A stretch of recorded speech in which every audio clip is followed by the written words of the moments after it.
Welcome back to the channel. We are the BS Review, and today we are coming to you with another movie review. A little bit late, but that's okay. We wanted to talk about this movie though, and today we are talking about Aquaman.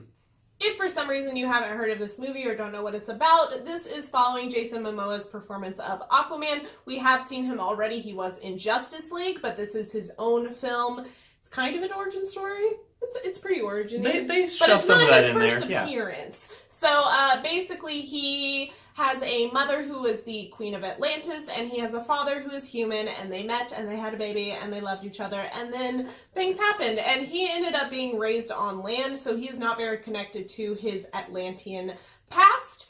And so he gets kind of introduced to it in this film and is asked to come back to save Atlantis from a terrible, terrible rule by his half-brother. It's family drama and political drama all in one. So let's jump in and talk about Aquaman. I think Jason Momoa does a really good job. Jason Momoa just has a lot of charisma and stage presence. I'm pretty sure he could have done nothing this whole film, and you'd be like, he was good. He was good as Aquaman. And he just brings a lot of fun. I think every time he says something, he does a good job of being fun, serious, angry. All of those things come across pretty clearly in his character on screen. I also think it's important to note that this is not his first Atlantean performance. Well, besides Justice League. He was previously in Stargate Atlantis, which if you haven't watched any Stargates, are you a geek? Questionable. But yeah, he used to be in that show. So he was part of the Atlantis crew before being an Atlantean himself.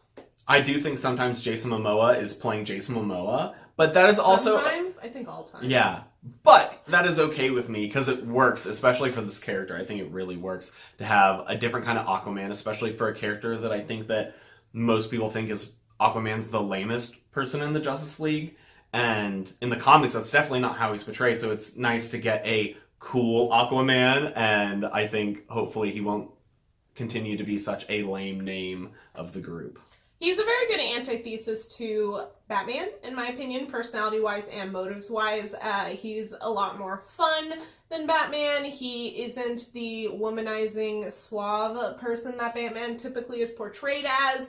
And he also isn't set out to be like the savior of the world. He kind of wants to just keep to his own and protect his family, and that's it. So I find him a breath of fresh air as someone who has not been a fan of Batman for a while. Our second pretty much main character is Mara, and this is played by Amber Heard. I honestly haven't seen Amber Heard in very many things, but I really liked her performance of Mara. I really liked the way that Mara was written. She is a princess of Atlantis from a different tribe, group, whatever you want to call it, and she ends up being the one who comes and convinces Aquaman to return, or tries to, and pull him back into the fold of Atlantis. And I really liked her as a character. My only problems with her was that she was kind of forced a little too much as a love interest. It was a little cringy here and there, but I think that was a writing issue, not a performance issue. Yeah, my only real complaint with her character was that I wish we got a little more story on her and her abilities, because for all the exposition in this exposition-heavy film, we don't learn a whole lot about her, and in particular, her interesting powers with water. Because she does seem to have some powers that most even Royal Atlanteans do not have, because Royal Atlanteans definitely have different perks than typical Atlanteans, but she even has like a higher level of abilities that not all of the Royals seem to have, but there's not a whole lot of explanation about it. So hopefully if the DC universe doesn't crumble, we'll learn more about that in later films. And then you have the villains. Now, there were two major villains in this film, the main one being Aquaman's brother. Now, he is the typical, like, confused warlord. Like, he's not beyond redemption. Yeah, he was fine. I think he was pretty cookie cutter, and I think you can see that just, honestly, in the actor who portrays him. It's just, he seems like a very cookie cutter, evil bad guy who wants to destroy things. And almost like an angry kid in a room full of toys. Like he wants to be Ocean Master. And so he was fine. He wasn't bad, but he wasn't necessarily compelling. And then you also have Black Manta, which is the other villain in this, and Aquaman's arch nemesis. And I thought his origin story was a little hokey in this. He was very cliche. Very cliche, and so it wasn't quite as compelling as I think some people made it out to be, that I saw some people's take on his character. However, I did think that his appearances later in the film were interesting and compelling as a challenge for Aquaman, and I think he will be interesting in films to come. I definitely liked that actor's performance better than the brother's actor's performance. I just think he was more of a compelling villain than the wannabe warlord. So I didn't think necessarily any of the villains were anything super special. They're not going to change the villain game anytime soon. But they were better than Steppenwolf, so I'll give them that. Yeah, they were enjoyable and compelling enough that they could hold a scene and you weren't just like falling asleep. Yeah, it wasn't awful, but it wasn't groundbreaking. So the plot of this film, I kind of mentioned the setup of it earlier. This is spoiler free, don't worry. Something I found interesting about the plot of this was that there's a little bit of a like Indiana Jones adventure aspect to it for a little bit, which it's really cheesy and really lame, but I enjoyed it tremendously. So, but it did add to the very jam-packed feeling of the film, which we'll touch on a little bit more in a minute. But plot-wise, I mean, it followed a pretty typical, I guess, origin story where it's like, oh, I was part of this one world, and now I find out I'm part of another world, and then I have to learn the customs and histories and blah, blah, blah. And then I have to go defeat something to get something, and the beats of it were pretty typical, but I thought that it was pretty compelling based on the performances and also the visuals. The visuals were amazing. I felt like there was a lot of cliches in the plot, but I think when it comes to tropes, presentation matters, and this film does a good job of, while it presents something you've seen 800 times before in a film, the way they do it is still fun and enjoyable, and a lot of that is carried by the characters and the setting. It's interesting enough that you can enjoy those those notes of the plot, even though we've tread over those a million times before. It's not boring, that's for sure. But it does feel like they tried to cram so much. I'm honestly impressed that, especially for a DC film, that this wasn't just a mess of incoherency, because the fact that they maintained a solid plot flow through the whole thing was incredible. Because it felt like a trilogy worth of content crammed into a single film. Which ultimately I think is a little bit to the film's detriment. I think they made it work. However, the film might have been stronger if you had separated it into 3 films, because especially with the level of scale and epicness they tried to bring on at the end, it felt a little rushed because of how much you've already gone through to get there in a single sitting.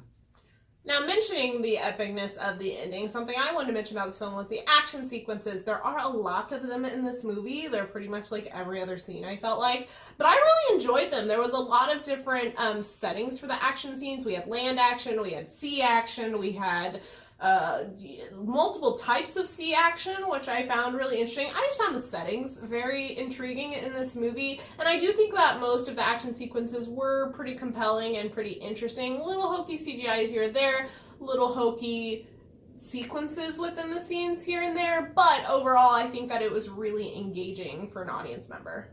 I think James Wan actually managed to be pretty ambitious in some of his shots as well. I think that for a DC film, one of the biggest complaints people have is the Zack Snyderiness of it, and I felt like James Wan managed to bring some very interesting shots that were surprisingly good. I found myself several times being like, wow, that's a really pretty wide shot for a DC film and for a superhero film, and especially the way he filmed his action sequences I thought were very interesting too. Long takes, a lot of compelling stuff. I like when you can see a full room of action and you just get to sit there and see it, rather than the 8,000 cuts that normally happen in an action sequence.